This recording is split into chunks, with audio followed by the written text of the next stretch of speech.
everyone, Happy New Year, and I hope you guys had a good return to work or study. So, without further ado, let's get started with our attacker.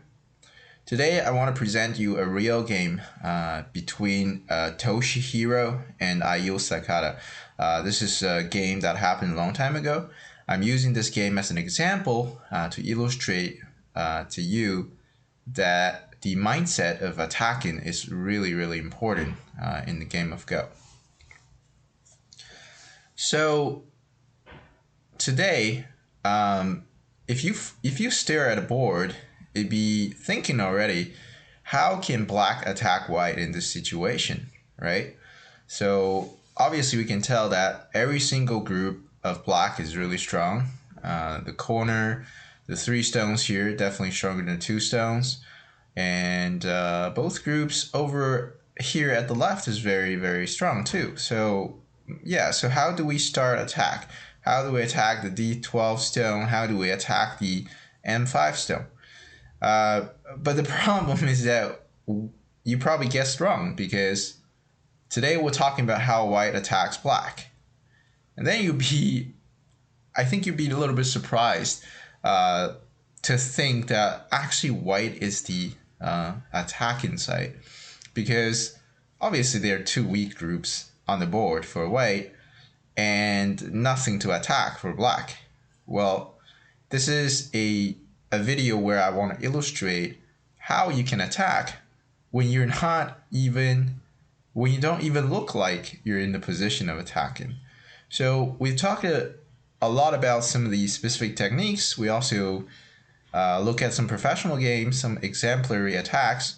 But today, I think it's really the time for us to level up to a new mindset, I would say. So this is a very important milestone in your learning, I would say, or just enjoying the ideas of Attacker, the series, right? I would say this is definitely the most important video. So it's white's turn. The first instinct that we have is like, this is a really hard game because we don't know where to play. We could just be hopping out like this, but obviously this cannot be a good move. This can just, at its max, is an ordinary move, because after peep, this does not threaten black, and it doesn't threaten black over here. Black's next move is going to start enclosing these guys, and these guys are in serious trouble. So a more reasonable way for you to play is to extend, right? That is that's a better move. The problem with this is black is going to start attacking from top. When you hop out, black is going to play this move. So that's also a very tough game for white. Let's say, for example, white plays somewhere else. The next move, black will take the initiative and shoulder hit white. And I really, this move is not our main topic for today, but I want to also show you some of the good moves or good ideas, right? You can actually go from the top, give up some of the territory, and then all of a sudden we can see it's black stones everywhere. And this guy at D12, it's just dying, right? This is not even this is not even about how you live. It's whether you can live or not after these exchanges. So a lot of the players I see online, including my students, they enter into those type of games where they seem to be playing correct moves, but then all of a sudden the momentum is not towards their favor, right? And that's how you actually lose momentum, by extending, jumping. These are good moves. I'd say these are good moves, but then because of we're not playing active enough in our game, and black is playing super active, right? Like at this point, black is playing super active. and start working on this first.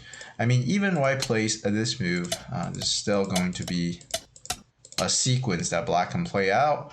These guys still look very, they're floating in the center, and they have to run for their lives. And black is just taking the initiative in the game. So today what I want to emphasize is that attacker is not necessarily about attacking, right? Attacker, I think the original reason I made this series is to show you the mindset of playing active. And I think that's the crucial idea and mindset, for the series.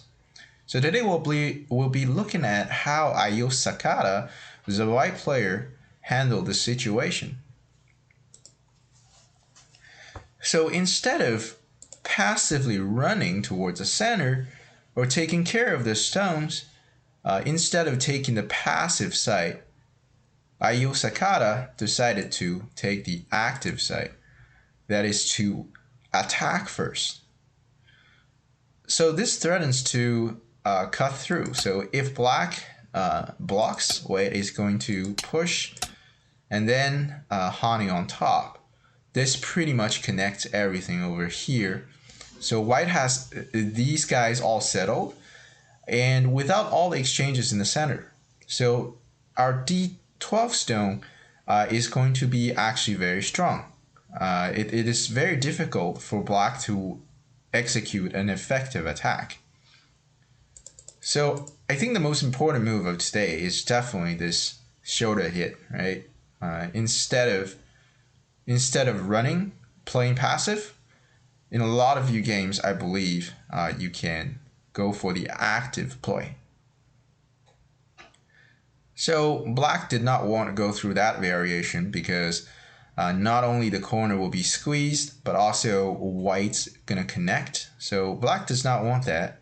In the actual game, black decides to play this move. That is a lot more active than just crawling under, although not necessarily better from a strict perspective, because next move, white decides to play the bamboo shape, and this cuts the connection between the two groups. So all of a sudden, it seemed that white was under attack, but now black is all of a sudden under attack, right? So this is the crucial thing about attacker, is that you could be attacking anytime. If you have the active mindset, it's very easy for you to take the momentum of the game.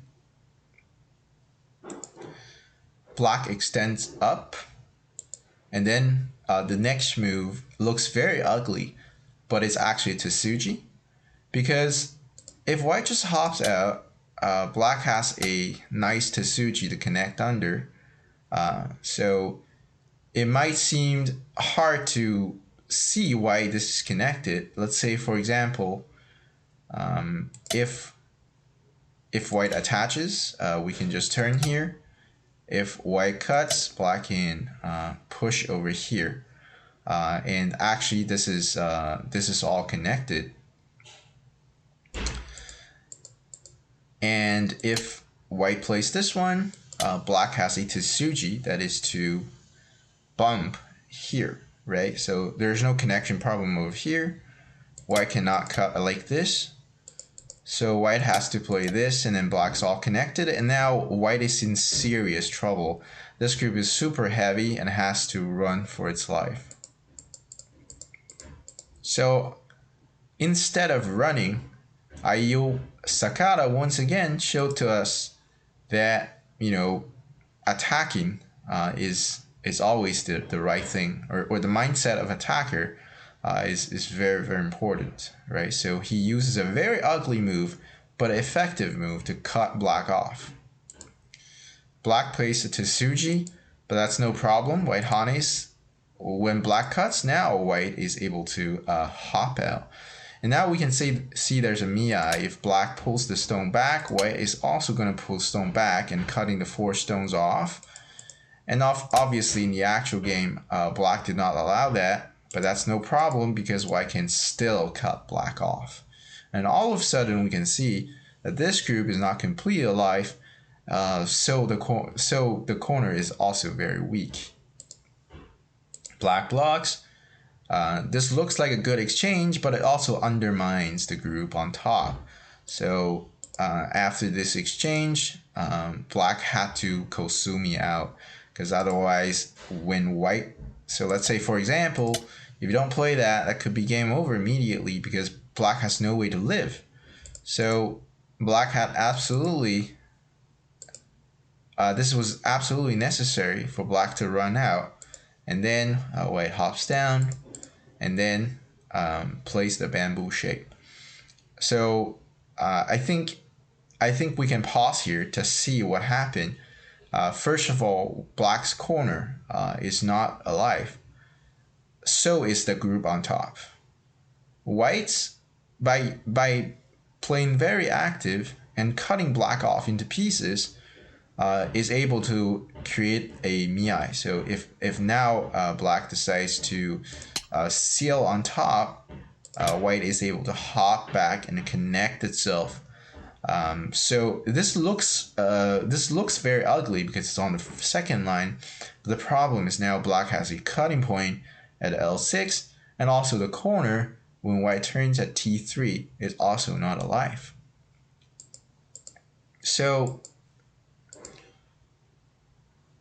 at this point, you can tell black has insecurities everywhere on the board, thanks to the very active mindset of Ayo Sakata. He's definitely one of the best attackers in the history of Go. But I just want to back a couple moves. And could you imagine that at this point, you're telling me that white is actually the one attacking, right? So this is a very amazing game where the spirit of an attacker is just fully illustrated, right? Instead of us playing passively in a lot of your games, you can spend some time in your game and think about how I can play more active. So just with that mindset, I believe you can definitely increase your rank by at least one, right? Especially if you're in a single digit queue. I mean, I learned so much after this game. So I believe for a player who's in the single digit queue level, this mindset will definitely help you tremendously in your games. So very short variation, very nice, and that fully illustrated. And they're very simple. If you look at the variation, it was just this. Black blocked here. All seemed very nice move, and then we have this violent move that cuts black off. When black tries to cap us on top, we don't even hurry. We just we make sure that black gets cut off first, right? This is a very aggressive but very good mindset, right? A lot of times in your games, especially in single digit queue games, I see a lot of players not playing aggressive enough. They're not getting the results, right? They get defeated by, one dan or two dan or even one queue. Not because they misread somewhere that much, right? Sometimes they make obvious mistakes too, but I feel like a lot of times it's because they're playing too passive. They're not using a mindset of an attacker in their games.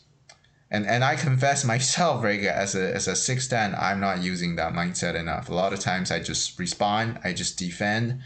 Those things need to change if I want to level up more. So, and let's recap. There's some tactical stuff going on, but after this exchange, we can see black is cut off. And then after this exchange, when we cut off these two guys, black is weak everywhere. So this is a very nice game moving on for white, right? I think it's quite difficult for black because there's so many weaknesses. All right, so I hope you guys enjoy the video, And don't forget to like and subscribe to the channel if you haven't. I plan to issue as many videos as I can. I haven't done so well for the last month, mostly because I'm new to my job and there's a lot of work, but now I'm getting more hang of it, so I think I'll be able to issue more videos in the coming days. So stay tuned. And the best way for you to do that is to subscribe to the channel. If you have any questions, leave them below the comments, and I will see you next time.